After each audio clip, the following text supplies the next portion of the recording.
We've watched the body cam footage from the Hamas terrorists who invaded Israeli communities, read the horrifying stories of families murdered in their homes while waiting for help that never came. We've seen the photos, though we wish we hadn't. You know which ones. And now, we're seeing the response. More than 100 targets were hit in the Hamas-run enclave overnight. Ground invasion is imminent, and Israeli commandos have started conducting raids to target Hamas militants. The Israeli army has been shelling Gaza relentlessly in order to destroy Hamas's infrastructure once and for all. And even in the midst of our suffering, as first responders comb through the wreckage of Israeli communities and Israeli cemeteries hold funerals around the clock, we can't ignore the suffering in Gaza. So do we have to choose?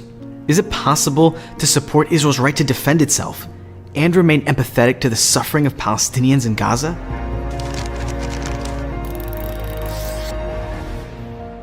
I want to make something clear. None of us outside of the situation have any ground to tell Israelis or Palestinians how to think about their own suffering.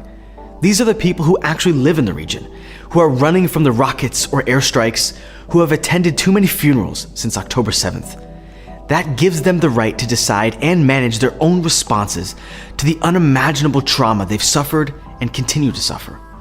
This video is for those of us who are watching the horror unfold from hundreds or thousands of miles away. Those of us who are still trying to manage our reaction to the constant onslaught of terrible news. Young people came here for a party, for a celebration, and then they were slaughtered. The situation with the hostages, they say there are around 200 in total. They say about 10% of them are children under the age of 18. If you've taken to social media to try and make sense of what is happening, you've seen someone justify the indiscriminate and barbaric murder of over 1,000 Israeli civilians. Resistance is justified! The hot takes are everywhere, and each is more deranged than the next. Hamas are Palestinians! Okay? All of us Hamas! First, it was إسرائيل ما في مدنيين جوزفين يعني عم تقول حتى العائلات والصغار والكبار والختيارية واللي عمره 5 سنين كل يهودي. Then it was, this is what decolonization looks like. It was exhilarating, it was energizing. Then, it was Israel is lying about the atrocities perpetrated by Hamas, and the inevitable conclusion, swastikas at rallies, cries of gas the Jews, kill a settler spray-painted on buildings. I'm not going to address those takes. None of us have the time or energy to entertain the profound moral rot at the heart of these reactions. This is hateful, denialist garbage. But some people are asking important questions. Even as we condemn the massacre in Israel in the strongest terms, many people are wondering, why should the Palestinians of Gaza have to pay? Why is Israel making them suffer? And you know what? These are fair questions. Because if you've been paying attention for the past couple of decades, you probably already know the Palestinians in Gaza have not had it easy. And that's an understatement. Hamas, a Sunni movement, won Palestinian elections in 2006. In the end, Hamas won control of Gaza, and its grip on the enclave of around 2 million people tightened, as Israel and Egypt largely sealed it off, causing intense humanitarian problems. Now, I don't want to push this narrative that Palestinians are nothing but victims, that they don't have any joy or resilience or agency. That is utterly false. Like any other group of people, Palestinians are human beings who manage to find joy, purpose, and meaning, even in difficult circumstances. So when I say that they've had it tough, I'm stating a fact, not dismissing their agency or resilience. Because the fact is, life in Gaza is tough. It is a tiny, densely populated strip of land where 2 million people live in crowded conditions with very little freedom. Half of the population is under 18 years old, and that means they lived under Hamas their entire lives. They have attended Hamas schools and summer camps, surrounded by Hamas propaganda. Ahmed Ibrahim is being taught how to put together a rifle. He'll also learn how to look after it and how to use it.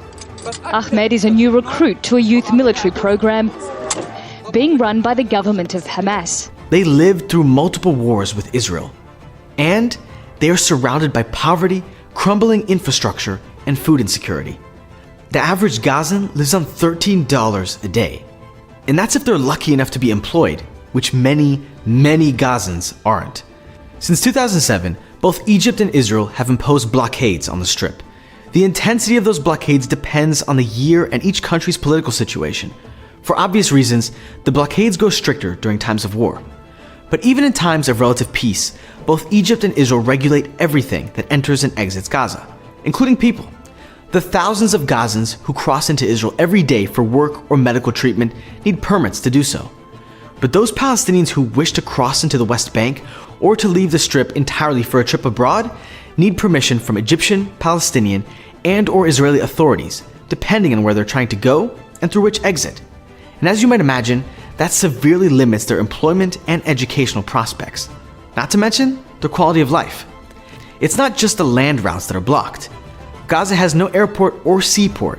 In short, Gazans are effectively trapped, and life in the Strip is not pleasant.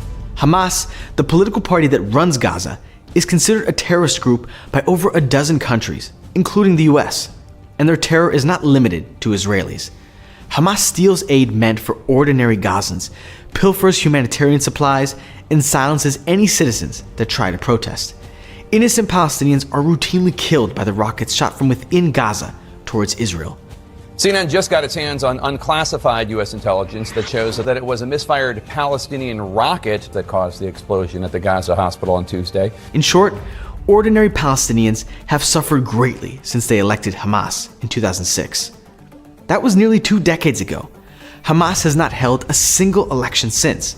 For that matter, neither has the PA in the West Bank. But that's a different story. And that means that over half of Gaza wasn't even born when their parents or grandparents elected Hamas. So while there is no justification for Hamas's slaughter of Israeli civilians on October 7th, you would be absolutely forgiven for asking, why should ordinary Palestinians who have already suffered so much have to pay? And the answer isn't comfortable, it isn't pleasant, and it isn't fair. The Israeli government once hoped that Hamas might be, well, not a partner for peace, but a stable if unpleasant neighbor. After all, the terrorist group revised its genocidal charter in 2017, removing the more blatant anti-Semitism and seeming to accept a Palestinian state within the 1967 borders. This is the message actually crystal clear to the people in the West, to the world community, that this is Hamas, and I think now they will say, now we can make business with the movement. And for the past couple of years, Hamas's negotiations with Israel centered mostly on ways to ease Gaza's dire economic distress, a distress they themselves have facilitated by funneling Gaza's aid money into terror. But in the wake of October 7th, Israel has realized, in the most shocking and bloody way possible, that Hamas's apparent desire for stability was a smokescreen, and Israelis paid dearly for that false sense of security. The terrorists that poured into Israel on October 7th had clear directions from the top brass: murder, torture, kidnap. Fueled by cheap amphetamines, they fulfilled their instructions with savage glee. I won't repeat the things that they did to their victims. It's too graphic. But you don't have to take my word for it, because perversely, they recorded and uploaded their crimes. I don't recommend searching for these videos, by the way. They're horrific. The Israeli response was swift and unambiguous. They promised to root out Hamas's fighters, to destroy their infrastructure, to target their leadership, and to banish them from Gaza, ensuring that Israel's borders are safe. The aim is understandable, even justified. Hamas tortures its own civilians, uses innocent people as human shields. Hamas is willing to use innocent civilians as essentially human shields. That's exactly what we saw with ISIS. And rips up Gaza's water pipes to create rockets. They've spent the past 17 years destroying Gaza from the inside out.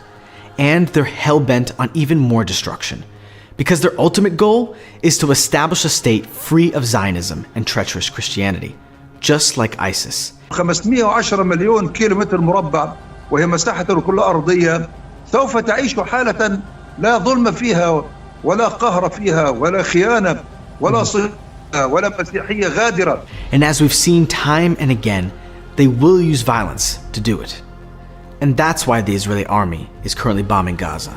That is why they're targeting Hamas leadership. That is why they're warning Palestinian civilians to flee. That is why they're preparing a ground assault. Not because they hate Palestinians, not because they want Palestinians to suffer, not because they're out for revenge, but because Israel now insists This will be the last time that Hamas will be allowed to murder innocent civilians, to take hostages, to commit human rights atrocities, and to threaten its own people. Hamas started a war, and Israel is going to finish it. War is devastating and unfair and ugly. But it's the only way to ensure that any of the people living in the Holy Land, whether in Israel or in Gaza, have a shot at a future that is free of terror, destruction, and blood.